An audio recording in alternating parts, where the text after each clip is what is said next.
The story begins with the human army successfully binding the mightiest dragon of this fantasy world in chains. Their so-called hero mercilessly drives his blade through the dragon's heart. The dragon doesn't understand why the humans are trying to subdue him. After all, he remembers being their ally. He refrains from attacking, still considering them friends, and only asks to be spared from such cruel treatment. The lonely dragon, having existed for so long, no longer desires to fight these insignificant creatures. He offers little resistance and accepts his fate.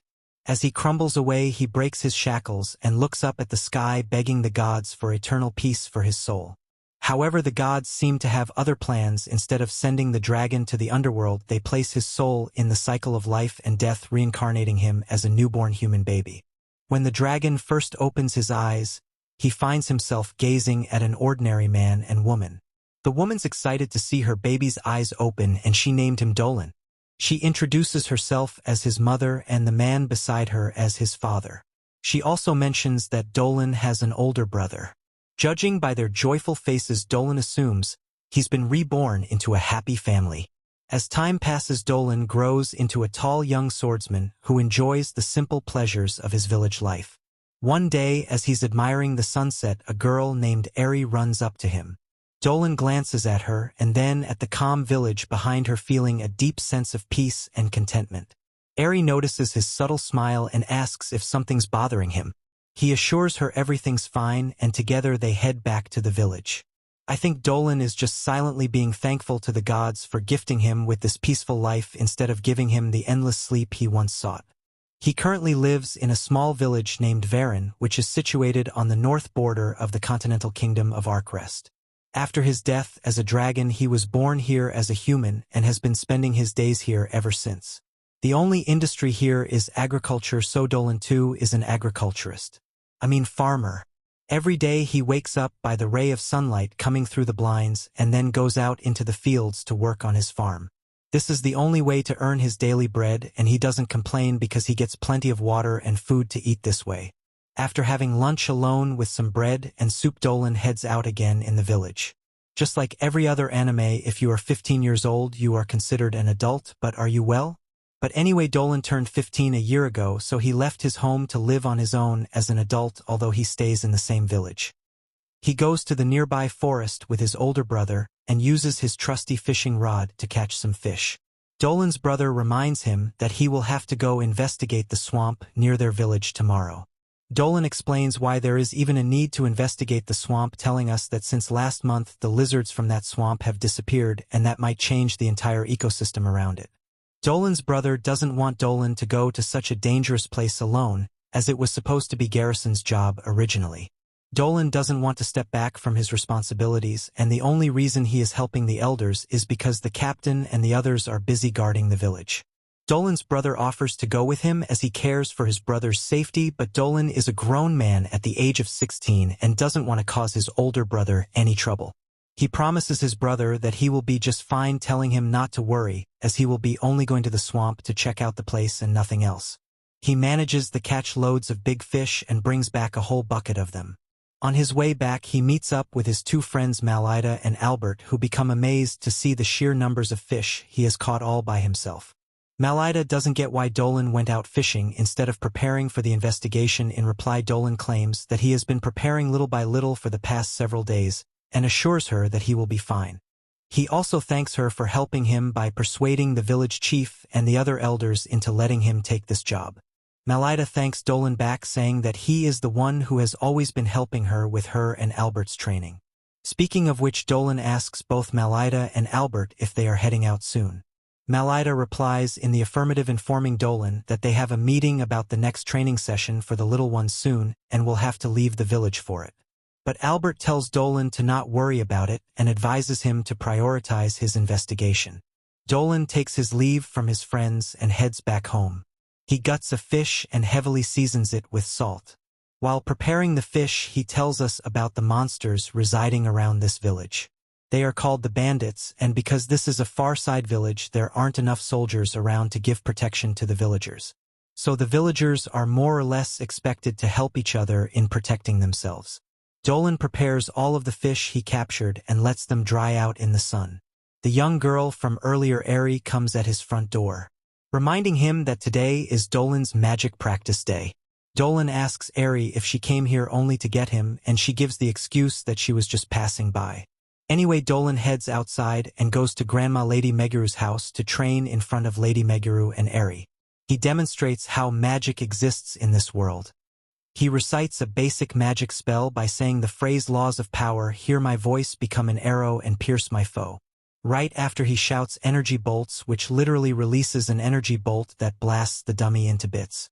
Lady Meguru is impressed at Dolan's offensive magic, as she has always been, and commends the boy for understanding the fundamentals well. Dolan gives all the credit to the old lady, telling her that he is only so good thanks to her teachings. Now that his offensive magic training has come to an end, Lady Meguru decides to make him practice magical medicines, which he is apparently worst at.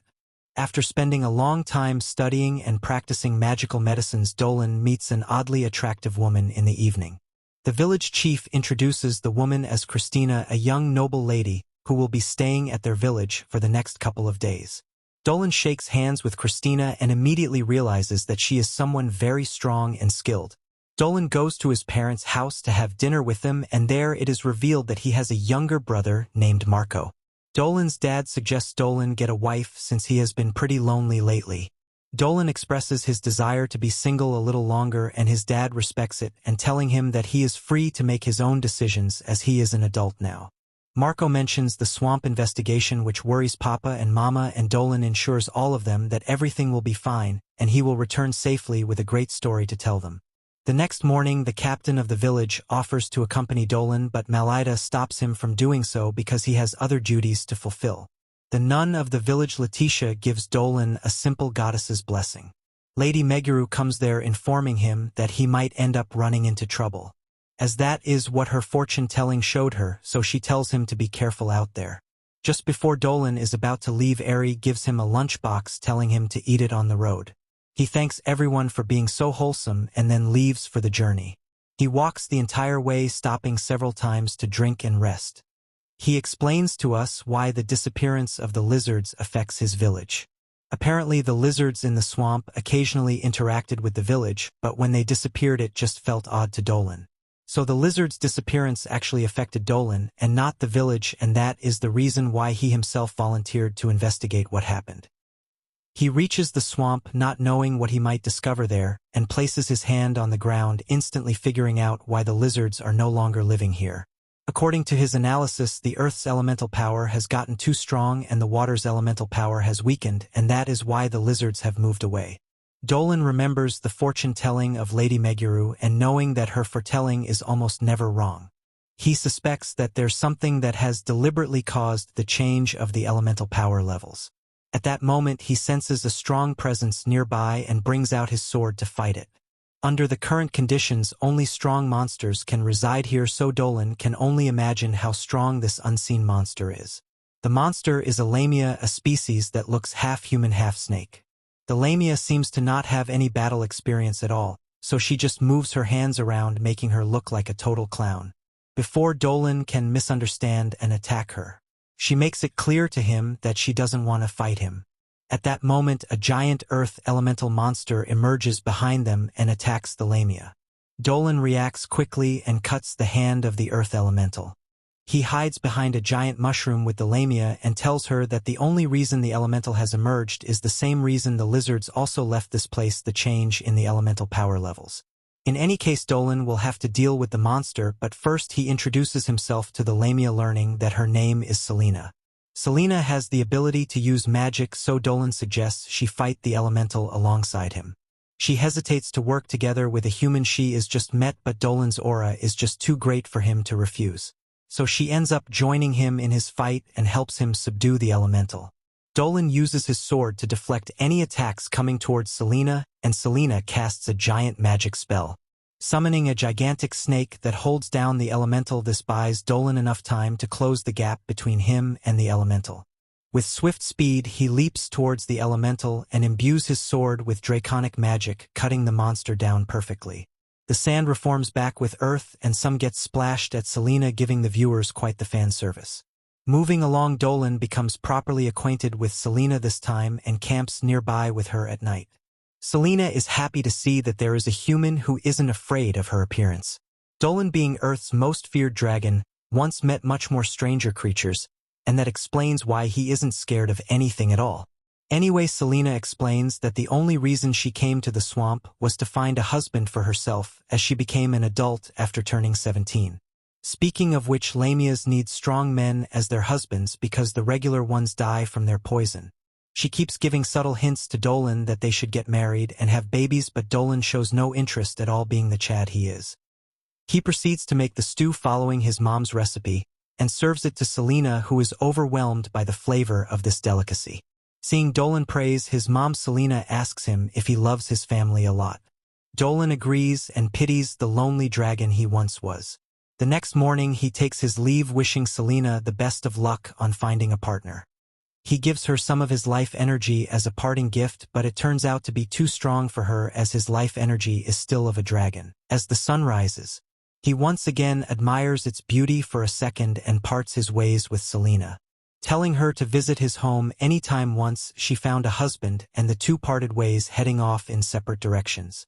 Two guys are walking down the road when a traveling Celina runs into them and unintentionally scares them off. She realizes that the bottom part of her body is going to be a problem getting herself a good-looking, strong husband. Meanwhile, Dolan is back home again, making magic potions with Eri and Grandma Meguru. Lady Meguru states that unlike medicinal herbs, magicians' herbs are made with ingredients that have magical powers in them, which also makes it hardest to prepare. Lady Meguru says making potions is apparently so complex that even the slightest difference in the amount of magic can be fatal. It's as if her words have the instant jinx power, because at that very moment Dolan messes up his potion-making process, reducing all of the ingredients to nothing. Grandma Meguru scolds Dolan, telling him to be more delicate with his work. He becomes disappointed at himself, which little Eri doesn't like because she likes him smiling. So she encourages him, telling him that he has a good eye for medicinal herbs and he is a good person who always looks after the children. She also adds how cool she finds him as a person and ends her much-needed compliments there. Grandma Meguru understands the inner feeling of the little girl, but the thick-headed protagonist doesn't get it and praises Eri back, stating that she is the best suited for synthesizing potions, not him. Grandma Meguru also agrees and decides to let Eri off for the day. As Eri leaves, Dolan explains to us why he is so bad at this stuff. Since he has been a dragon for eternity, he has never needed medicine. Hence has no experience in this field. Grandma Meguru tells Dolan to take it easy, telling him that there are no shortcuts when learning everything in a proper manner, and continues to give him lessons teaching how to make antidotes from poison next. After the lessons, Dolan joins Eri's family for lunch, and before they start to eat, Eri's family prays to Myril, whom the goddess knows as the Mother of Earth. Dolan looks at Myril's statue and reflects on how long it has been since he has met her, hinting that she might appear soon in this story. After having lunch, he runs back to the village as he is about to run late for his regular training. On his way, he runs into a cow lady with big jugs in her hand. That is who suspiciously offers him to drink some freshly minted milk. Apparently this weird milk provides the villagers with her own milk, and allegedly it tastes extremely delightful, but Dolan has his ideals and values, vowing to only drink his waifu's milk, but a man can only resist himself for so long. He decides to have just one sip but ends up gulping down all of the milk at one go, and once again makes a run for it, passing by Christina, whom he doesn't even notice. At the training grounds, Albert is teaching the kids how to use a spear and gives them a break time when Dolan arrives. But instead of taking a break, the kids rush to Dolan to show him the spear they've got, indicating how much kids are fond of this million-year-old man. Suddenly, Dolan senses a demon's presence in the nearby forest and decides to check it out alone later at night when no one else is there. He goes inside the forest, wondering why a demon whose aura makes them incompatible to live in this type of environment has chosen to come here. Using his cheating skills, Dolan pinpoints the location of the demon and finds them behind the bushes taking a private time shower. That demon is none other than Celina the Lamia, and Dolan casually greets her, as if she is totally in the mood to have a conversation right now. Celina rightfully freaks out seeing Dolan and accidentally steps on the hot steaming water pot. But before the flaming hot water can splash on her, the Riz Lord saves the day by jumping on top of her. She begs him not to look, but he tells her how pretty she looks anyway. Out of embarrassment, Celina closes her eyes, asking Dolan to at least show her some respect, and close his as well, but he refuses to as he wants to continue enjoying her beauty. She begs him to show some restraint, but the literal savage dragon believes, and I quote, "It is tantamount to a creature's instinct to seek out attractive hot beings. Yeah, bro has crossed the limit now," so Celina justifiably leaves a big red hand mark on the right side of his face, making him understand that he should show more respect to a woman. Anyway, they moved past that, and Celina explains why she is here instead of going the opposite direction. Since all humans are scared of her and will likely try to kill her, she came to the conclusion that it is much better for her to choose Dolan as her potential partner. And that is why she did a full 180-degree and came here. Dolan doesn't realize that Celina wants to have his baby, and he ends up asking her to live in his village, telling her that this village people are friendly towards demi-humans and demons, using the cow lady as an example. Yeah, but the cow lady literally pays with her body to continue coexisting with them. But whatever, Dolan convinces Celina to move to his village, further adding that his life would become much more enjoyable if she stayed with him, and unintentionally flirts with her quite a lot. They shake hands to seal the deal, and just like last time, Dolan gives Celina some of his life energy, which she finds quite satisfying judging by her expressions. Now that she has agreed to stay in the village, Dolan devises a plan on how to win over the villagers, as he cannot just bring her there out of nowhere. After Celina drops the next batch of games for the villagers, they call their captain to see it. He doesn't seem pleased about this, since they do not know who keeps bringing them meat. Inspecting the tracks, Malida acknowledges that it doesn't look entirely like a snake's track. Just then, someone reminds them of the shadow of half-human which they saw the night before. Hearing this, Captain Dolan immediately figures out that it is a Lamia. He believes they are a very dangerous species, but wonders why this one keeps leaving its prey behind. Furthermore, he wonders what the motive of the Lamia could be. Shortly after, a meeting of the elders of the village is called to deliberate on the matter. As much as they all believe that the Lamia kind is evil, they still can't figure out why this beast keeps bringing them prey every day. In the midst of their deliberation, Malida stupidly comments on how delicious the fish brought by the Lamia the day before tasted. Immediately she says this, he gets cautioned by Captain Dolan. Just then he suggests that they put together a strike team to hunt down the Lamia. However, since they didn't have many men in the village, the elders think this is a bad idea. Instead, they suggest asking for more men from the capital and are prepared to send out a messenger immediately. Meanwhile, Dolan wonders what they could possibly be talking about. He is worried that there is a huge hatred between humans and demons, which makes it hard for them to see eye to eye. However, he hopes that his plan with Celina will work out. On the other hand, while the elders deliberate, the fortune-teller Grandma Meguru reminds them that the Lamia might not be such a threat like they think, seeing as it has been sending them gifts. She urges them to wait for the results of her fortune-telling before concluding. At that moment, Eri arrives with the results and hands them to Grandma Meguru. After examining it, she reveals that the Lamia has good omen and urges them to be patient in trying to figure out what its main purpose is. Hearing this, Dolan happily runs into the woods to inform Celina about this. Getting to her, he informs her about going ahead with the final phase of their plan, since hostility from the villagers is now out of it. She seems pleased with it and appreciates the help Dolan has rendered with coming up with the plan so far. However, he states that he is only doing all these for her. With one final step to go, he breaks down the last phase of the plan to her. The next morning, Captain Dolan gathers the men and soldiers of the village and informs them about the sighting of the Lamia. He charges them to defend the village and suggests conducting some outdoor drills to make them stronger. While he talks, his son Toro admires how cool he looks and cannot hold back his pride. On the other hand, Dolan thinks this gathering would help the final phase of the plan and eventually lead to Celina being accepted into the village. Amidst this, Celina watches from a distance. She is scared to her bones about this and reminds herself of the plan Dolan had explained to her the night before. Apparently, the plan involved her saving him from a herd of piercing rabbits which inhabit the venue they intend to use for the outdoor drill. Dolan plans to run into the habitat of the herd while Celina saves his sorry ass. He believes doing this would make them see her as a good person. Having remembered the plan, Celina nervously waits for the signal. In a shocking turn of events, while Captain Dolan addresses them, a soldier comes running from within the woods. Seeing him, they immediately assume that he is being chased by the Lamia. Hearing this, Dolan is worried since he hasn't given Celina the signal yet. Also, Celina is shocked to hear about the possibility of a Lamia chasing the soldier, since she hadn't left the spot she was hiding in since. Just then, the soldier reveals that it wasn't a Lamia but an armored bear. At that moment, a large armored bear with red eyes appeared behind him. Seeing it, Captain Balin orders all the soldiers to retreat. While they run away, his son Toro slips, serving himself on a platter for the bear. Seeing this young breakfast, the bear approaches him and is about to slice him up when Dolan runs towards the boy. At that same time, Celina does the same and the two are able to save the boy, but Celina gets injured by the bear.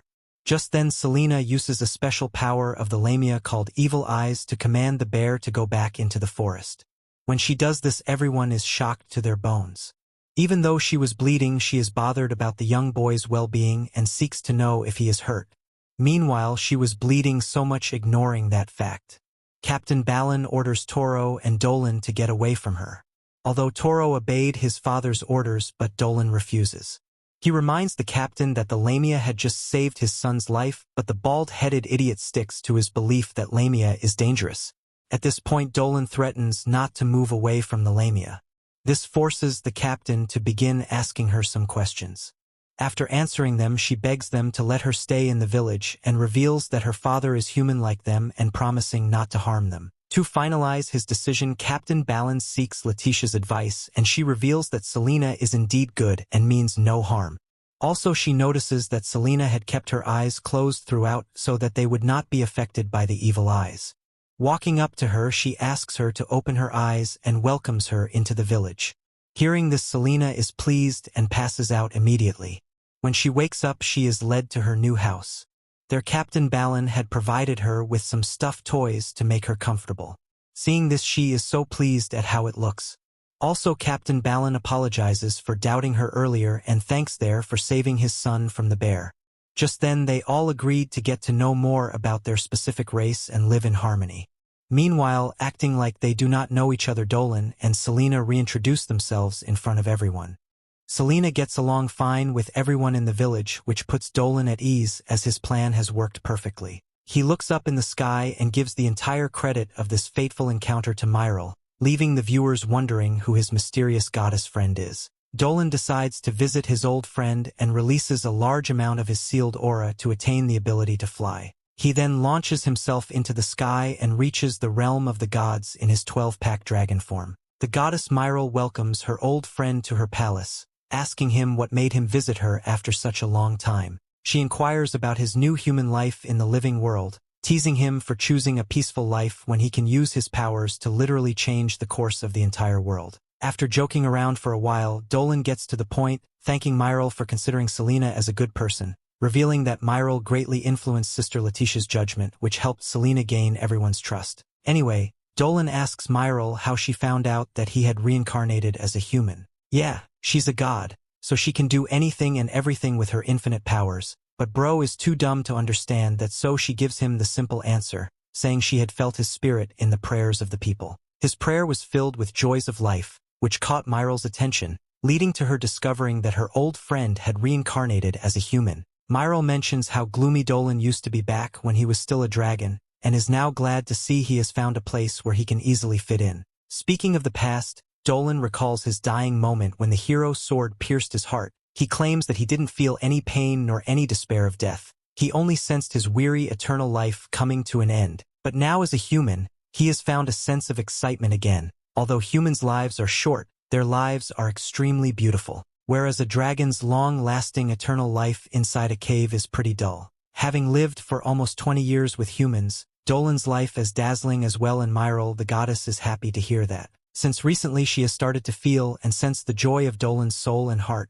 and the same goes for the Lamia girl as well, who is now happy, as she too can now coexist with the apex predators. Dolan suddenly wakes up, revealing to us that he was just dreaming about visiting Myril, the goddess, which explains a lot because he isn't supposed to transform into a dragon. But was this entire encounter completely fake and bogus? Maybe not. Anyway, Celina the Lamia breaks into Dolan's room, waking him up from his sleep abruptly. She excitedly tells him that today is the promised day, but he doesn't care. He goes back to what she did before this. telling her strictly to knock before barging into someone's room. Celina understands her mistake and apologizes to Dolan for being too casual with him. Dolan asks Celina to explain what she means when she says today is the promised day, and in reply, Celina once again reminds the loser with dementia that he promised to plant some potatoes on the field with Christina today. On the other side, in a more 1800s-looking city, a young man is seen selling the latest newspaper, where news about a series of women and young girls going missing has been reported several times. At a distant castle, a woman knocks on the blonde door, and the angel statue placed on the door opens her eyes, welcoming the woman to the blonde's private chambers. The blonde elven woman is seen having many pixies or fairies as her assistant, but that's not important. The woman has brought some mail addressed to the dean and hands it to the pixies, who then hands it to the dean, who is an elven blondie. Apparently the letter is from Christina, who in the letter has shared her experiences spending her days living in the countryside village. According to Christina's report, combat training at the village is practiced on a daily basis. Since the villagers don't have any soldiers from the capital guarding their homes during emergencies, they are left with no other choice but to protect themselves by learning how to fight. The elven blonde continues to read the letter where Christina narrates specifically about the day when she herself participated in a combat training session and fought against Malida. Malida took a harmless duel too seriously and went into full power mode. However, she still failed to land a single hit on Christina, who had a much superior fighting technique, and in the end, Christina embarrassed Malida, knocking her sword away. Christina impressed the crowd with her tremendous swordsmanship, but she didn't come here to boast about her skills. Her goal was to make friends only, and so she acknowledged how good Malida was as a swordsman, complimenting her on her beautiful swordsmanship technique. Captain Dolan came there clapping for both girls for demonstrating such a great mock battle for everyone at the village. For some odd reason, Malida continued to blush uncontrollably after getting complimented by Christina, and hesitantly asked her to join her to have lunch together. Dolan took her up on that offer and decided to throw a feast for their new friend, leaving Christina speechless, as she never thought that these strangers would be so accepting of her. In the present, Christina has become much closer to the villagers, but she isn't happy for some reason which may be related to the reason why she came to this village. To vent out her frustration, she goes outside to train. Celina comes there with Dolan and takes Christina to her new house, inviting her to experience how it feels to sleep in Lamia's bed, which is basically a pile of hay bale. Christina gives it a try and finds it unexpectedly comfortable. Celina expresses how happy she feels at the village and states that she likes Dolan the most, as he is the most accepting of her. Dolan loves diversity so much that he apparently married the cow lady. He gladly lets others have a taste of his wife's milk. Not only that, he also competes with the villagers to see who can drink the most milk. What am I even narrating? Guys, this is crazy. Anyway, the girls don't like that Dolan is just standing so far away from them, so they force him to join them on the bed and have a laugh about it, while everyone in the village enjoy themselves with a cup of Dolan's wife's specially made milk. She walks up to Dolan and asks him how it tastes. In response, he claims it is very nice. To add to this, Dolan loudly claims that there is no one who can drink this milk more than him. He tries to challenge everyone, but no one is ready for it. Amidst this, Celina brings Lady Christina to the bar. Seeing her, Captain Dolan seeks to know why she has come. In response, she reveals that she wishes to have a taste of his wife's milk, which he always boasts about. Hearing this, his wife excitedly runs to get her a cup. When she hands her a cup, Christina gulps it down swiftly, hawking Captain Dolan to the bones. After drinking it, she commends great taste, and Dolan's wife is excited that she thinks this way. On the other hand, Captain Dolan seizes the opportunity to challenge Lady Christina to a drinking contest since he believes she is a good drinker. Since she was the one woman enough to go up against him, he seems happy to show off.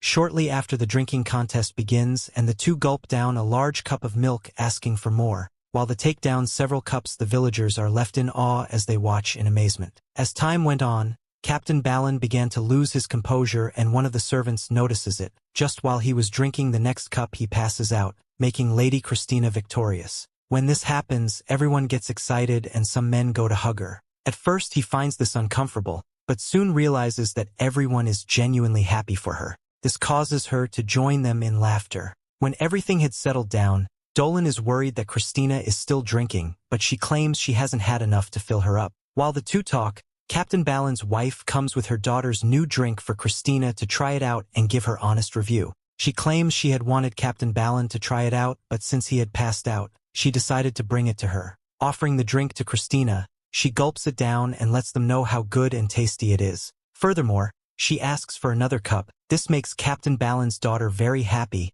and she hugs Christina tightly to show her appreciation. While she seems pleased by this, he remembers that Dolan and Celina are the breaking she was able to get closer to the people in the village. She had sent a letter to the dean earlier informing her about this and telling her about how she has now become friends with Lamia. Reading this letter, the dean is pleased. Just then, she hears a knock on the door and a man comes to invite her to the ball, which happened to be happening in the academy. In the ball, rumors of a student of the academy being friends with Lamia continues to spread around, leaving everyone shocked as to how a demon would ever be friends with a human. However, when they realize it is Christina, who happens to be the best student in the academy, they begin to see the possibility. To deviate from this, they also comment on how beautiful the Lamia is when compared to Christina. Hearing the whispers, the dean is surprised at how fast such a rumor has spread. While she considers this a woman with a strange aura named Kiran arrives, she instructs the dean to inform her about this Lamia in detail. Hearing this,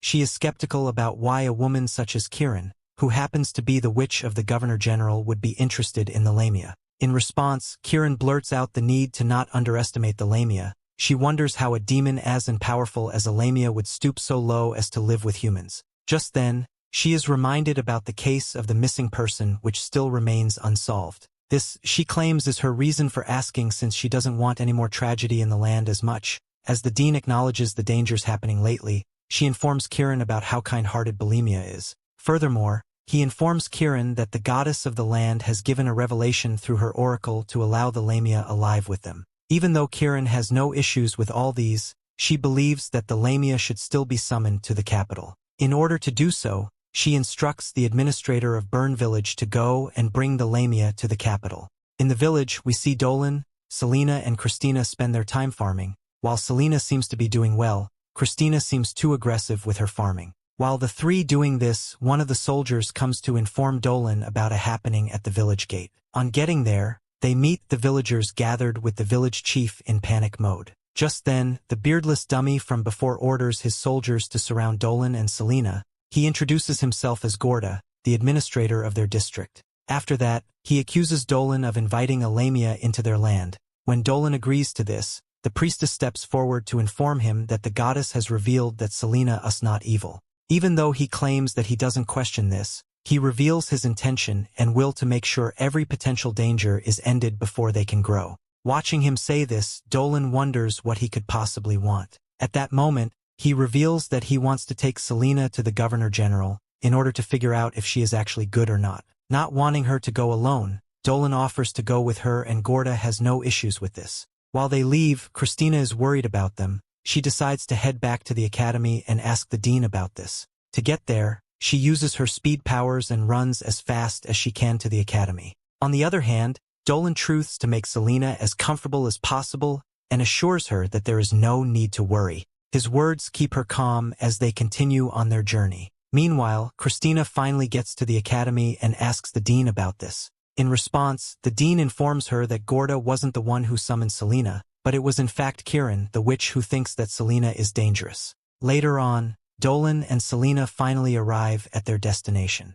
Dolan and Celina are led to the government general mage's mansion, and Kiran has the fakest smile imaginable on her face as she is introduced to Celina, but she wasn't expecting any other visitors, so she asks who Dolan is. Dolan explains that he's a friend of Celina's, and he took it upon himself to accompany her here. Kiran says she doesn't mind the extra company, but the two of them must be hungry after such a long journey, so she invites them to come inside for some dinner. A wonderful feast has been prepared for the guests, and she tells them they can have whatever they like, since this is her way of making it up to them for forcing them to come all the way out here. Dolan appreciates the gesture, but it was inevitable that Celina would have to come to Gallop at some point if she intended to continue living in Bern. Celina is relieved that Kiran is being so nice to her, because the way soldiers carters her off made her feel as she was going to be killed. Kiran doesn't deny that killing Celina was an option at the time, because she had some concerns that Celina might be using her cursed eyes to control the villagers. However, now that she's met Celina in person, she would never do something like have her eliminated. Meanwhile, Gorda has returned to the academy, and when he enters Olivia's office, he tells her that he has something he wishes to discuss. Back at Kieran's mansion, once Dolan and Celina are done eating, Kieran asked both of them if they enjoy their food and they say it was delicious, but that's when Kieran's true intentions begin to show. Celina is definitely the nicest and most beautiful Lamia that Kieran has ever seen, not to mention that curvy tail of hers, which is why Kieran drugged the food and intends to try out every inch of Celina's body in more ways than one. At the academy, Gorda fills Christina in on the details of what's going on, and it involves the reports of women going missing in this region. Christina is adamant that Celina had nothing to do with that, but Gorda is already aware of that. The one who is really behind it is a certain mage who has been alive for over 300 years now. This mage survived so long by kidnapping young women and taking over their bodies, and now she's taking an interest in the body of a certain Lamia. Christina realizes that the mage in question is Kieran, and that means Celina must be in trouble, so she says they have to hurry over there and stop Kieran before she goes through with it, and while Olivia doesn't like the idea of Christina getting involved, but they could use all the help they can get, so she agrees to bring her along to assist. Back at Kieran's castle, she's laid Celina out on the table, and she's so excited to begin dissecting her for her sick, twisted reasons. However, before she could begin, Dolan interrupts and tells her to stop. Kieran is confused because that drug should have kept Dolan knocked out for at least a whole day, and she's sure she didn't mess up the drug dosage. Yet Dolan is active as ever, casually rips off his restraints. He never says that the magic circles on the floor all weak of blood, so Kieran must have been doing this for a while now, and he wants to know how many people she's killed. Kieran doesn't answer his question because she's still wondering how he's unaffected by her drug, so she throws her scalpel at him and accuses Dolan of not being human. Dolan dodges and reiterates his question, so Kieran tells him she doesn't know because she stopped keeping count of all the people she killed after she passed 100. Dolan is disgusted by how proud she is of that statement, so he asked her if there was even a reason to kill that many people, and Kieran believes she had a very good reason because she wanted to accessorize. Everyone possesses something beautiful, so she just decided to take the beautiful things from all the other people and put them in herself. The magic for it is technically forbidden, and Kieran had to make a few deals with the devil for it, but it was all worth it for such a fabulous body. Her arms are from an Arachne girl, her legs are from a thick-beat girl, and her flawless skin is from an elf, and she's been happy with the way she looks for a while. But now that she's seen Celina's beautiful body, she thinks it's time to switch things up a bit. Dolan thinks Kieran is messed up in the head, and he's not wrong because Kieran has no intention of apologizing or changing her ways, so redemption is out of the question. Celina heard the whole conversation, and she's equally appalled by Kieran's actions. Kieran must have tricked a lot of people with her fake kindness when they came to her for help, and she calls her out for doing such a terrible thing. But Kieran still feels no remorse whatsoever because the pursuit of beauty supersedes all in her eyes. Celina says Gorda was right about Kieran, and this surprises Kieran because she thought she had hidden her actions from Gorda really well, but it turns out that she had underestimated him. Before Dolan and Celina arrived here, Gorda informed them of Kieran's misdeeds. If he could prove it, it would certainly be enough to override her power as government general and take her down, but they needed concrete evidence. Which is why Dolan and Celina tricked her into monologuing so they could record the evidence needed, and now there's no doubt that Kieran is evil. Dolan calls Gorda and the others since they've been waiting outside for a while now. Right on cue, Gorda, Olivia, Christina and some guards bust into the room, and Gorda orders his men to capture Kieran immediately. Kieran plans to frame Celina for all the missing girls that were used in her beauty experiments, and then she would claim that she had to kill Celina for the crime so she would be free to use Celina's body as she wished. Olivia and Christina can't believe Kieran would go so far just for the sake of beauty, but Kieran says they would never understand because they don't know what it's like to lack beauty. Ever since she was a child, Kieran had been fascinated by beautiful things, and she wanted to be beautiful just like the things around her. But one quick look in the mirror shattered her dreams because she was so ugly that the animators couldn't bring themselves to draw her face. After coming to this realization, she took the next logical step and decided to steal a face off the first pretty woman that walked by. Piece by piece, Kieran stole the body parts of all the beautiful women of the land, and her unspeakable cruelty was so impressive that she received funding from a demon to expand her operation and continue her unethical experiments. She became addicted to improving her body,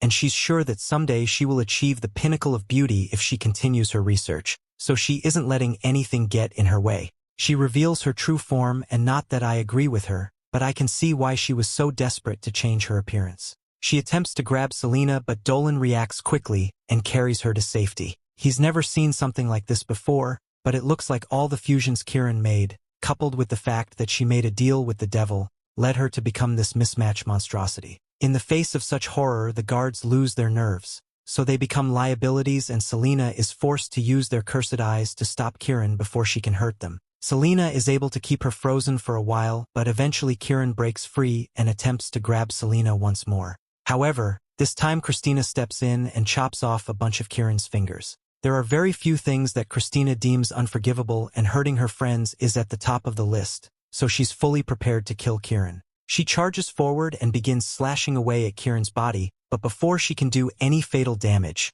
Kieran becomes defensive and casts powerful dark magic to keep Christina from coming in closer. Kieran's power as a mage is truly terrifying, and there's not much Olivia can do to help in this situation because she can't summon spirits to help while they are underground. However, Dolan tells her that there's no need to get involved because he can handle things from here. While they have been keeping Kieran busy, he had been drawing some magic circles on the ground, and now that he's done he is ready to take Kieran out so Christina and Celina back off and let him work. Before he starts though, he wants to know if Kieran actually feels happy after all the lies she's taken to attain her beauty, but Kieran doesn't believe happiness is necessary as long as she chooses true beauty. Unfortunately, beauty will always be out of reach for her as long as her soul remains tainted by her wicked desires. There is no saving her, so Dolan casts a celestial javelin spell and surrounds Kieran to make sure she can't escape as she's torn shreds. After that was done, a few days passed and both Dolan and Celina were required to wait in the mansion until Gorda could deal with all the aftermath.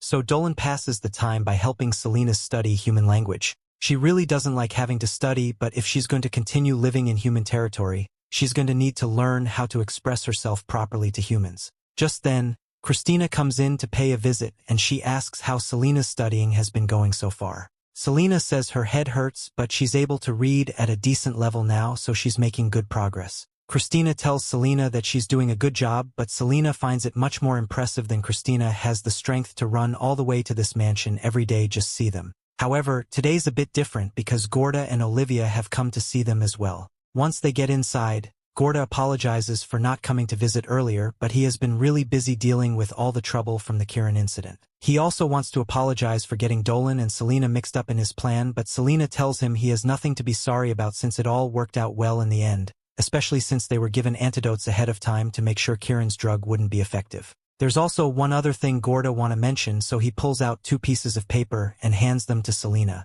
The first piece of paper is a permit for her to stay in the Low, and the second is her registration, so she can rest assured that there will be no further issues with her residency as of this moment. Celina is really happy to the good news, and Gorda had his way he would have approved her from day one because he could immediately tell that she was a kind and gentle Lamia. Now that Celina is officially citizen of Galois and Olivia tells Dolan that there's someone who wants to meet him, so the group heads over to the academy and meet an old friend of Dolan's named Denzel. Denzel is the son of Grandma Meguru, and Celina introduces herself to him, but he had already heard all about her from his mother and Olivia. Since they are here, he asked if they want to take a walk through town with him, so he can show them around, and both Dolan and Celina are more than happy to go with him. Denzel shows them the main street of the city where most of the people gather, and Celina is amazed to see all the wonderful things the city has to offer. But when a young boy drops a fruit and she tries to return it, the boy's mother drags her son away in fear. Celina may have official permission to live in the Galois territory, but people are still very wary of Lamias, and she understands that it won't be easy to change that, so she just turns to Dolan and suggests they should buy some gifts for everyone back home before they return to village.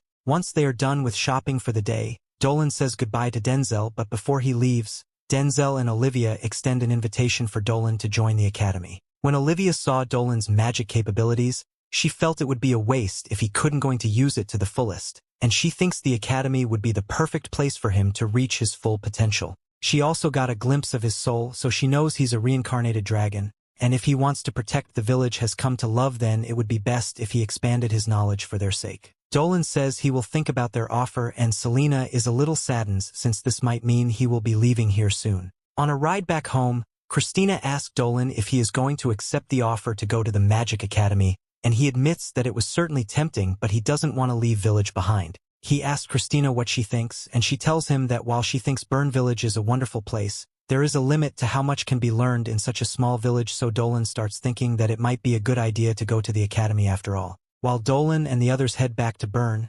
catastrophe has just struck out in the forest because another gate has just been opened, and hundreds of ant monsters are pouring out of it under the control of 4 mysterious figures. Meanwhile, Somewhere in the forest, an unsuspecting elf spies on an army of what seems to be monstrous ants flooding the area.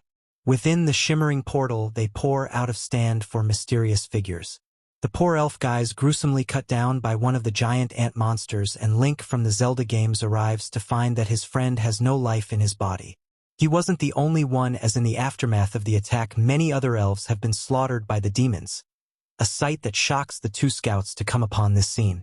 The lone survivor lives long enough to tell them what happened before dramatically passing away, and the scouts go to report to their tribe's leader with the grim news. Back in the basic village of Burn, we joined Christina and our hero Dolan training the little cowboy in sword combat.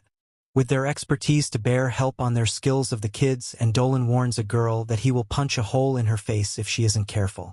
Our favorite snake person is staring at Dolan in both awe and a tinge of sadness as she recalls the invitation he received in the capital to join their academy. That thought that he might one day leave her behind has her down, but she snapped out of her melancholy when she notices that the local kids are using her tail as a playground.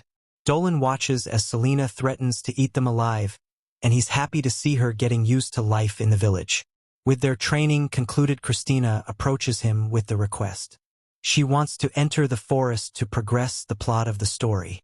Rumors abound vicious beasts, and Christina's eager to test their skills against them. Dolan, in his freshest target manager uniform, is hesitant about the dangers, but Christina knows exactly the right things to say. She mentions that the local pigs haven't been able to pass through the forest ever since this beast appears, and if they don't help, who knows how much the village will suffer if their pigs remain unhappy. They must do what's best for the village and what's best for their future breakfast. Moments later, the whole gang rocks up to the forest to escort their soon-to-be bacon friends, including two nameless village guards who for sure nothing bad will happen to. With all these brave warriors among them, Dolan feels better about their chances if anything goes wrong. As if they didn't just talk about dangerous monsters being everywhere in the forest, Christine and Celina enjoy the tranquility and its fresh air. Bald Skin and the guards peel off from the group, but one of the pigs refuses to be turned into pork chops. It goes rogue as it makes a dash for freedom, so a guardsman chases after it. Sadly, all other pigs' hopes and dreams are crushed as it gets chucked towards the guard, claw marks gouged into its body. The heavy-set guard finds himself face to face with the snarling sharp tiger, and the guard is too scared to waddle away. He nearly ends up being tiger food, but Captain Dolan swoops in to save the day. A single strike from his mighty hammer fells the beast, and Dolan scolds through Snacks a lot for not sticking with the group and staying on guard. However, there is something else crawling these woods worse than tigers. The screams of their comrades brings Dolan and the girls running to a terrible scene. Dolan is down and injured while some grotesque demon looms over him ready to end things. It attacks, but Dolan quickly dispatches it with a bolt of energy. He recognizes what this monster is: a low-level demon from the demon realm known as a Zelt. They're strong and agile, which means that they're no joke. Christina's curious as to how Dolan knows so much, but the demon recover is ready for round 2. Dolan says he'll hold its attention so she can strike it down. With another cornea incantation, Dolan releases a blast of energy that stuns the demon, and Christina comes in to give its head a vacation for the rest of its body. The monster is defeated, but strangely Dolan asks this demon's true identity be kept a secret from the others. That night, the elder with eyebrow so heavy he can't even open his eyes assembles the town leaders to discuss what has transpired, and everyone is concerned about Dolan. The tiger was bad enough, but now this new unknown threat has them all on edge. If it was strong enough to beat their Vin Diesel look-alike of a captain, then Verun Village is in real danger. The other side piece, Grandma Meguru, arrives and reports that Dolan will be fine. She does have bad news though: Dolan will never grow his hair back. Also, whatever cut Dolan is no ordinary creature. Dolan asked her what she thinks is going on in the forest, but the old badge response is simply that this is what happens in life on the frontier. Weird, horrible stuff happens, and it's best to let nature run its course. Dolan isn't pleased with her plot-stopping answer and asks that he be allowed to go investigate the forest immediately. Grandma Meguru has got a bingo tournament to go to, so she just agrees, but not without making sure he has backup first. Both the knight and the Lamia volunteer, but the chief nearly breaks his spine getting up. He is horrified by the idea that Christina putting herself in so much danger, especially after he promised to guarantee her safety to Gorda and the academy. That leaves beast girl Celina, whose magic will certainly be useful if trouble arises.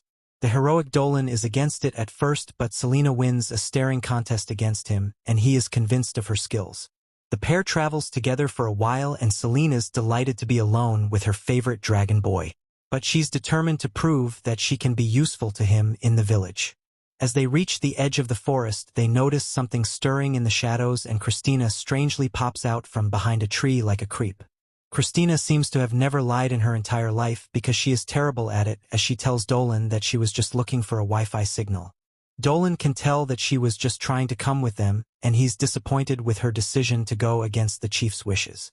Christina points out that she just wants to help the people of the village, who she has come to care a great deal about, and Celina agrees, feeling the exact same way. As it turns out, her help is invaluable, as the forest is more sketchy than your search history, and it's infested with monsters. The duo clear the woods, and Dolan comes to realize that it's a very human thing to want to protect those important to you, and even he is beginning to feel it. With the last of the creepy crawlies dealt with, a new threat approaches. A hulking ape-like beast growls menacingly, and Christina readies her blade. Only for Celina to defeat the monster in her own way using the power of friendship. She apologizes to the ape and offers an apple, which seems to work. She turns to Dolan for an explanation, but is shocked when she sees that he has become the king of apes. A small picnic is laid out for everyone to enjoy, and Christina, feeling awkward, wonders how Celina is so welcoming to these monsters. Apparently Christina's blind, as Celina must explain that she isn't afraid because she's a monster too.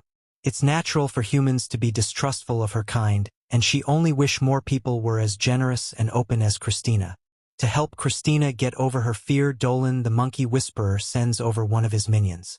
The infant makes his way over to her, and Christina manages to overcome her biases and finds that they're not so bad after all. In fact, they're kind of adorable. It turns out that these monsters were just hungry after being driven out of their feeding grounds.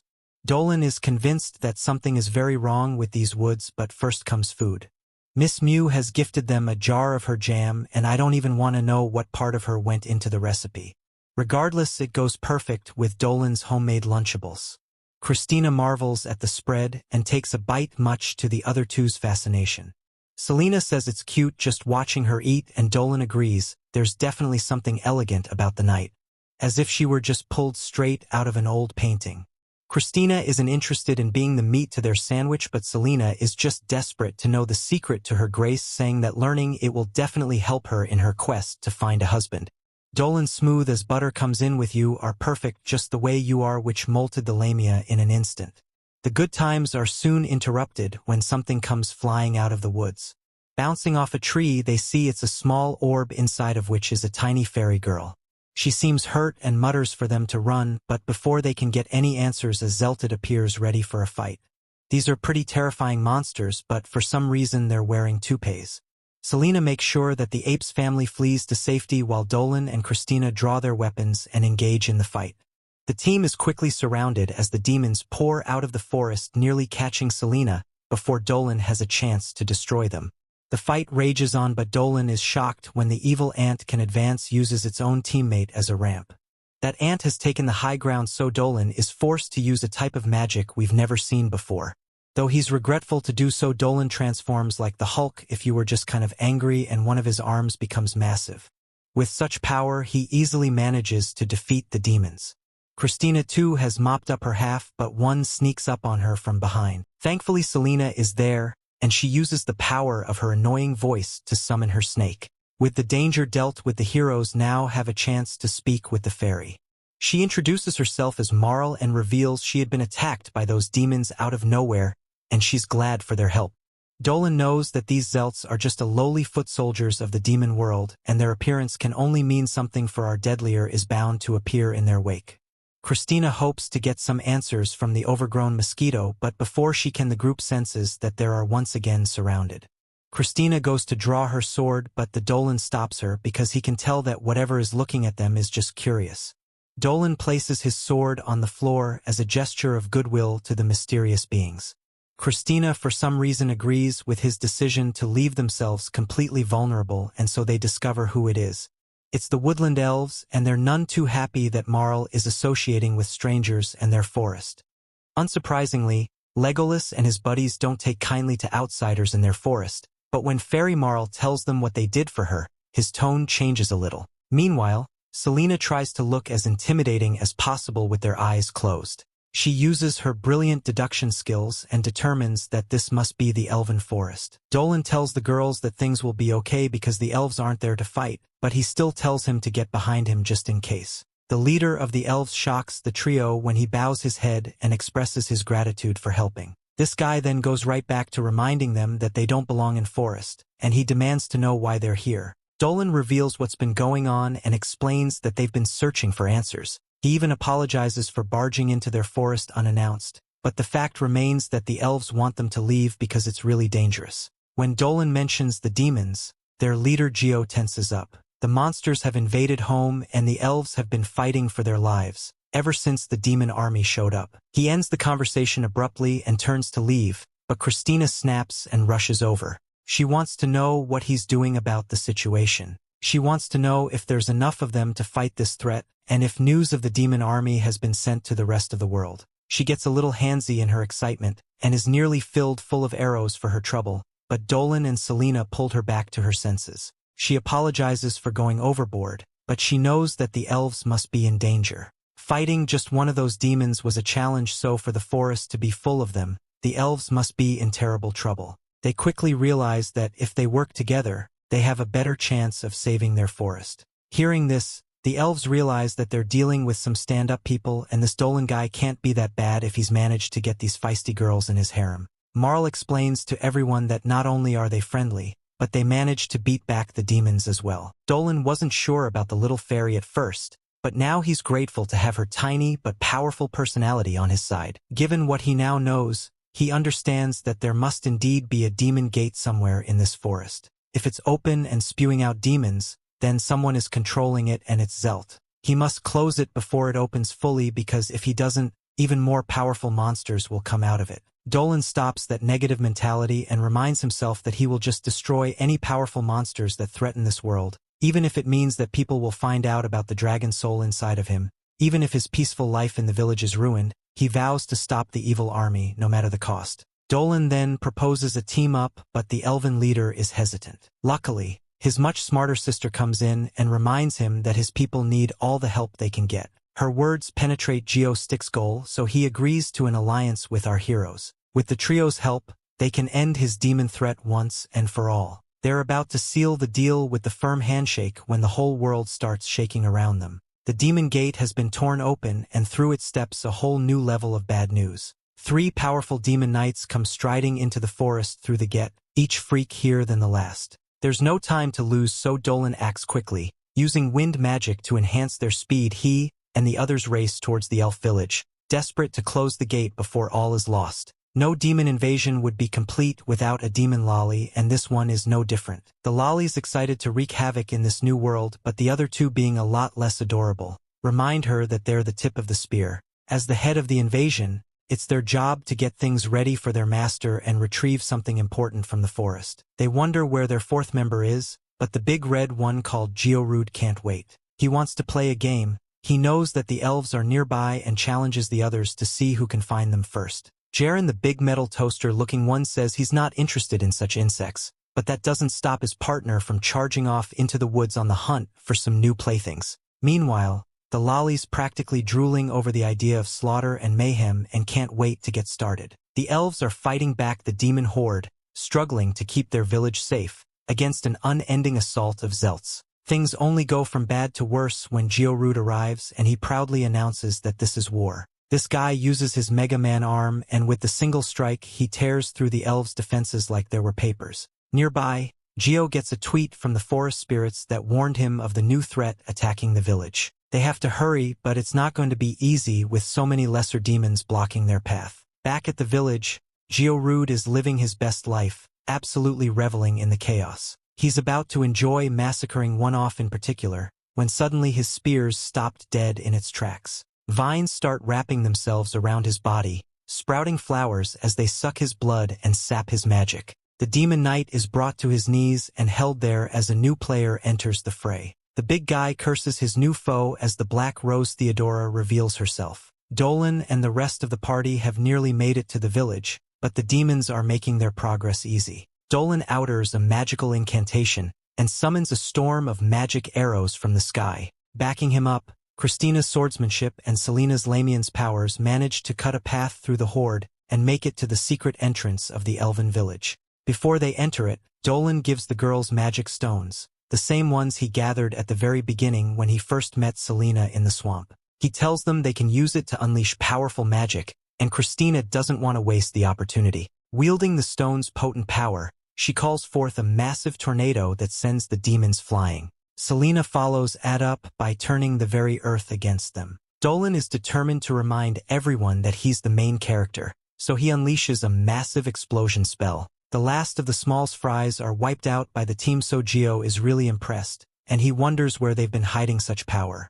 If he had known they were so capable, he would have asked for their help earlier, but there's no time to waste on that now, while the village is still in danger. Nearby, Gio is still getting wrecked by a plant, and the goth girl condemns the demon for his attack. The audacity to crush her flowers, tear up her forest, and kill her animals is too much of a sin to be forgiven. She declares that the demon will pay for his crimes, but Gio merely laughs at her. He tells the witch that the real sin is being weak. She points out that she beat him really easily, so weakness is just another crime Theodora charges him with. She prepares to finish off the helpless demon knight, but a demon lolly appears out of nowhere. She rescues her hapless companion, rotting the vines into dust, before they can take his life. She introduces herself as one of the 4 knights of the demon world named Refrasia. Thankfully, our heroes have finally arrived at the village, but it's about to be destroyed. Meanwhile, the 2 demon knights banter, Refrasia mocking her victim partner for getting himself in trouble.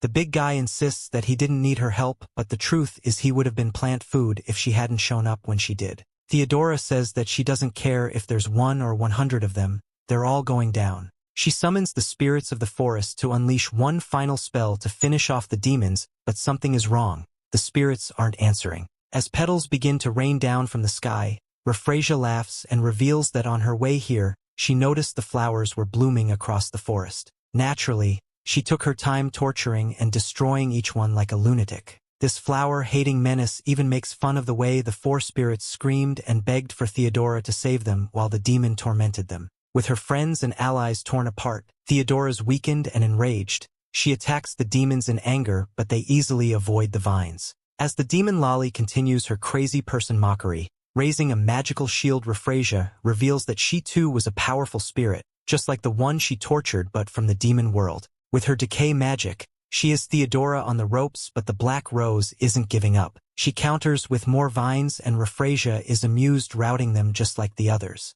She declares that she is a demon flower that feeds on life, and everything exists to be her food. The nut job is pretty arrogant, but this causes her to miss one of Theodora's vines, and the attack strikes her, drawing blood. Refrasia gets revenge for messing up her already ugly face, but Theodora explains as she already made the decision to end all demon lives a long time ago. Finally, Gio has finished just sitting around and rushes in, breaking Theodora's defenses with his spear before Refrasia uses the opportunity to get a little revenge. Theodora can feel her mana being drained and her wounds aren't healing like they're supposed to. Things are looking bad as Theodora regrets not being able to avenge her family. Just then a flash of light in the sky breaks the darkness, and something comes hurtling into the fray, sending the 2 demons reeling. Dolan has arrived and our boy is not messing around. Dolan's sudden arrival has tipped the scales of this fight, and the demons can feel it. This is no ordinary dude, even Theodora starting to feel some kind of way when she lays eyes on the dragon Reborn. He offers her his hand and asks if she can stand, but Gio takes Dolan turned his back on them as a challenge and he attacks. Christina blocks the sneak attack meant for Dolan, and with his help the 2 of them manage to fend off the hellish fiend. Refrasia tries her luck next, only to take an arrow to the face for her trouble. She's more annoyed than hurt, and Dolan tells her plainly that if she didn't want to deal with the arrows, she should have never messed with a bunch of bow-wielding elves in the first place.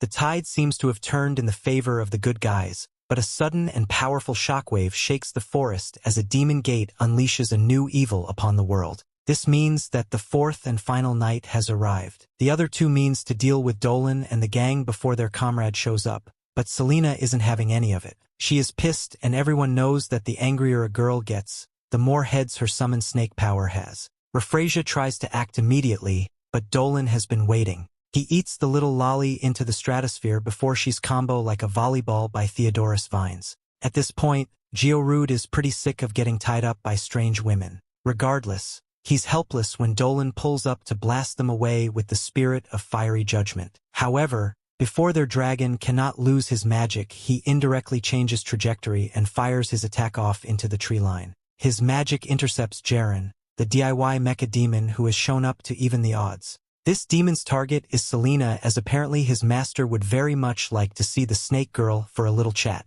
Georude uses the opportunity to break free of her Lamian magic, and he rushes forward to destroy her. Thankfully, Christina's there and parries that filthy casual's attack. He can't believe that a mere human girl could have stopped him, and he accuses her of being superhuman, a worthy challenger last. Flattery isn't going to save the demon from her wrath, however, and the White Knight calls upon the true power of her sword, El Sparta.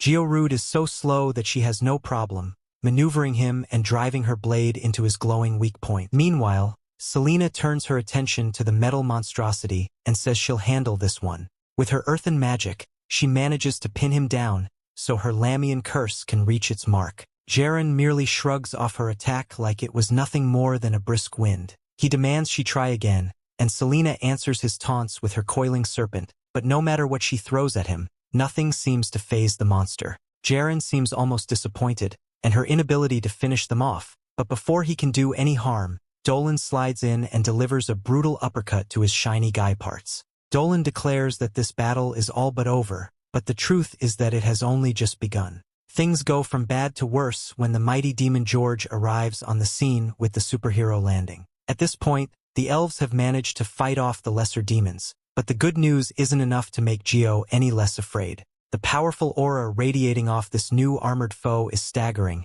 and even the other demons seem afraid of him. George apologizes to Jaren for the interruption, while Dolan studies the demon, coming to the conclusion that this monster isn't like the others at all. George is on another level of being created for the thrill of battle and little else. He's impressed with Dolan, congratulating him on managing to harm his fellow demons, and challenging him to a one-on-one duel to test their strength. Dolan isn't one to back down from a challenge, and rushes into the fray to introduce himself to this arrogant enemy. As they cross blades, Dolan briefly uses his dragon powers, and George recognizes something familiar in this supposed human. While the girls are in awe how Dolan seems to be pushing the demon back, our hero's more concerned on what it's going to take to defeat this armored menace. Neither sword nor magic is enough to slow George down, and Dolan asks whether he's a fallen angel to be as powerful as he is. George is hardly surprised Dolan managed to uncover his true identity with a mere glance, seeing as he true was he appears.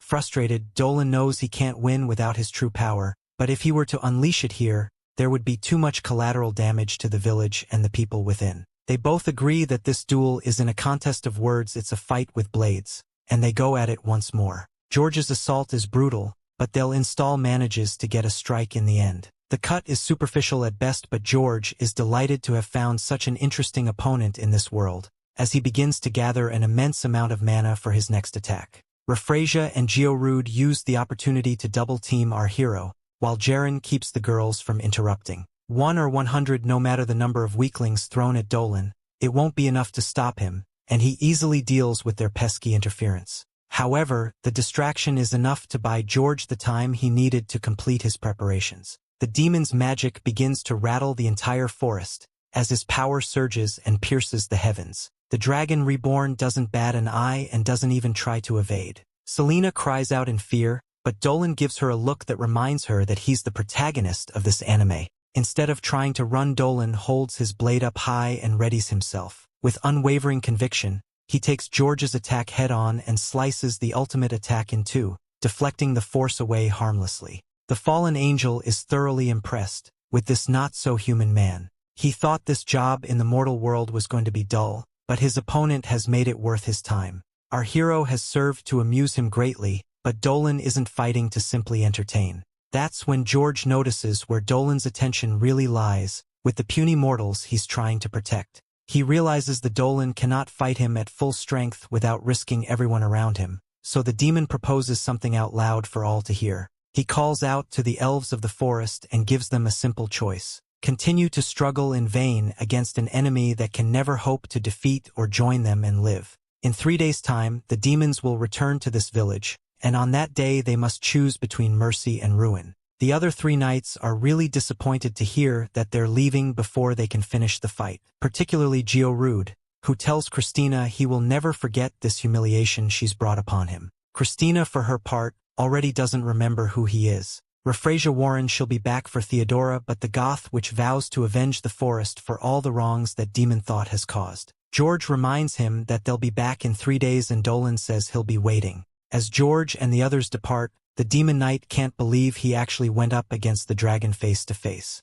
With the fight suddenly over, Celina throws herself into Dolan's arms, worried sick about him. That smile he gave her at the end made her think that it was all over. Thankfully, they both survived unharmed. No one seems to care, but Christine is also fine and she has many questions for Dolan, but for now they need to speak with the elves. They follow Geo through the elven village, and can't help but feel that unsettling eyes of the people who don't seem to want them there. Dolan explains that they just arrived at a bad time, and they'll earn the elves' trust through their actions. They're taken to meet the leader, Dio, an elderly man smiling like he didn't just have his whole world nearly wiped out by the demons. He's accompanied by 2 other weirdos, along with the Theodora, and it all feels strangely similar to the Council of Elders back in Verun Village. The old elf thanks to Trio for their aid in fighting back the demon invasion, as well as saving Marl, the fairy girl. He introduces a werewolf called Vlake and Alcien, the local spider babe.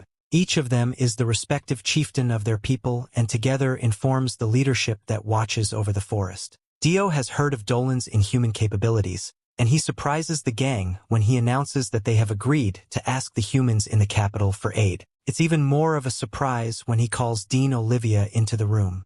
Olivia's sudden arrival has surprised the gang, but they're glad to see her nonetheless. She explains that she was born in this village and has come to help just like they have. The elder Dio calls the council into session and informs the gang that they won't just be sitting on their heels while they wait for the demons to return. They intend to counterattack in the morning with all the strength they can muster and take the gate. Without the gate anchoring them in this world and feeding the demons' power, they'll be banished from the mortal world and sent back to hell where they belong.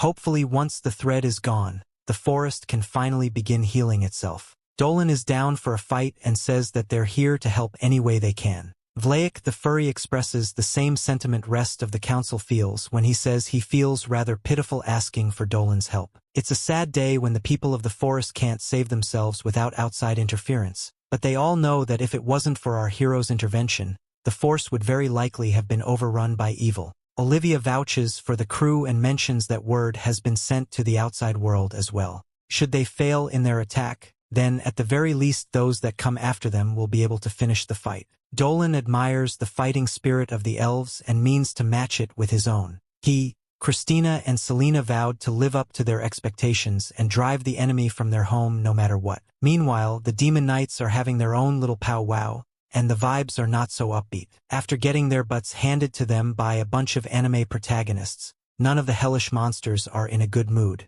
Each of them wants payback on their respective counterparts. Verun and Refrasia in particular are mad as heck and take out their frustrations on the poor Zelts just minding their own business. Jaren is annoyed at the two's antics and asks George to do something, but even the head knight is feeling anxious about their upcoming rematch. George says to leave them to their anger. He's more curious about this Dolan character. There's something about that boy he recognizes, and if he's right, then this upcoming fight will be the biggest of their lives. Jaren, the metallic demon, is surprised to hear that coming from the fallen angel, as an unfortunate ankles flying past his head. He didn't know anything in this realm, could hope to be a challenge for George. But as the knight explains, Dolan is not from this realm at all. The skills, aura, and magic used by that man all hint at something he experienced long ago, before his fall. And we flash back in time to that moment. George was not always a demon he is today. In the distant past, he was once a holy soldier of the Lord Aldous,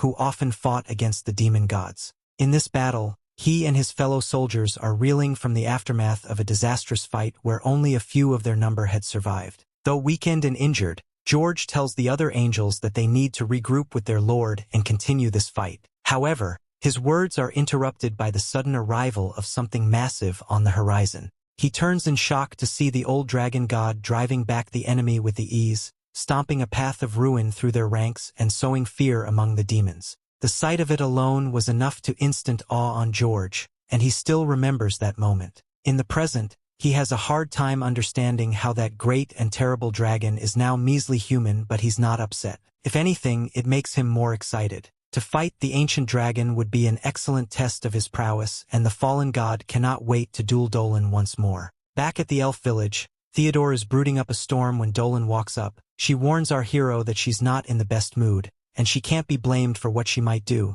if he should carelessly approach. Dolan says he just has a small favor to ask, and when Theodora turns to snap at him, she realizes he's not right next to her. Having taken her words literally, Dolan made sure to approach her as carefully as he could, so much so that the goth babe didn't even notice a move. Theodora says that he's quite a weirdo, and the dragon Reborn admits that he gets that a lot. More importantly, however, he knows that she's still hurting from the wounds Raphrasia gave her during the fight. Slightly annoyed, Theodora reveals that she'd been walking around with the horrible injury this whole time, like it was nothing. Dolan explains that he's going to heal her by pouring his spirit juice into her, and it would be better if she didn't resist. To Theodora's surprise, that actually works, and she wonders out loud if he's even human. She goes on to lament the fate of the flower spirits that the rout Raphrasia hurt and blames herself for not protecting them better. What the demons did was unforgivable, and is the one who survived. It's up to her to avenge the flowers. Dolan asks if he can help the flower lover, and Theodora's cold gothic heart warms a little at his kindness. Everyone chatting over some flower tea, when Dolan joins them for a bite to eat. Dolan enjoys the meal and says he could definitely more of this. Theo was glad and makes a bit of fun of Christina because she managed to devour everything in an instant. Celina wants to know the White Knight's secret, asking how she manages to keep everything she eats from going to her waist and instead seems to send it all to her chest. Theo, on the other hand, being built like a brick wall, is jealous of them both. The girls notice that Dolan is staring and they call him out for it. Our boy was just trying to enjoy his meal, but smooth as always, he tells the girls that none of them have anything to be envious of. With dinner done, the group decides it's time for rest, and Celina offers to take Dolan's dishes for him. However, as she does, he notices a tremble in her hand. Later that night, he wakes up to find that the snake girl has vanished from her bed. He finds her sitting alone on a balcony overlooking the village. He can tell right away that she's more than just a little nervous and decides to join her. He says that the view of the elven village from up here is absolutely stunning. Under the midnight moon, the village is a majestic sight that soothes the heart just to see. Dolan then asks if she's all right.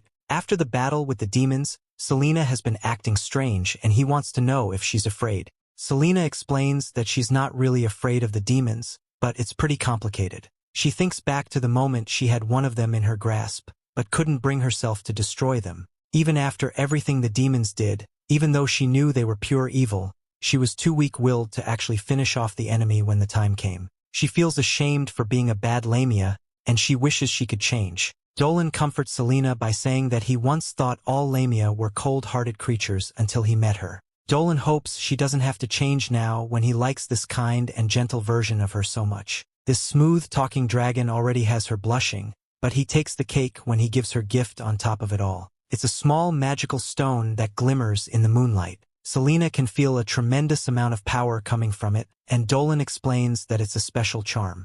However, he doesn't go into detail on how he made it, and just says that it comes from a wish he had to keep her safe. He wraps it around Celina's wrist like a bracelet, and says that it will protect her in tomorrow's fight. Suddenly, Christina attacks with a warm blanket, and chides the two of them for hugging this magical view all to themselves. They asked her to join, and the three snuggle under the covers looking out over the village together. Feeling rejuvenated and more confident, Celina jumps up and exclaims as she will do everything she can to protect the elves and their home. Christina joins her, proudly declaring that she will destroy the demon threat no matter what it takes. The three settled in for the night, but his Dolan took Celina in. Christina asked him if he has ever heard the term superhuman. Dolan lies when he tells her he never has. The next morning we see that the people of the forest have gathered from far and wide, ready to march to war. Gio gives a rousing speech condemning the demons and riling up the warriors. He will never forgive,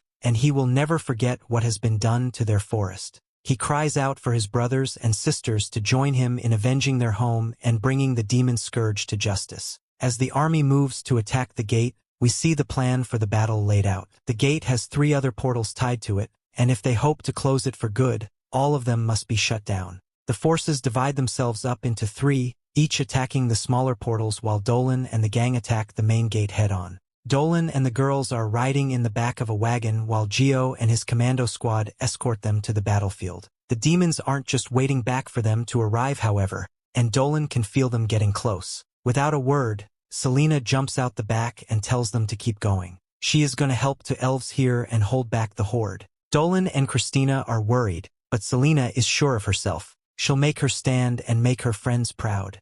And with that, we have come to the end of this part. Stay tuned for next part. Don't forget to subscribe to the channel and activate the notification bell to receive all the latest updates.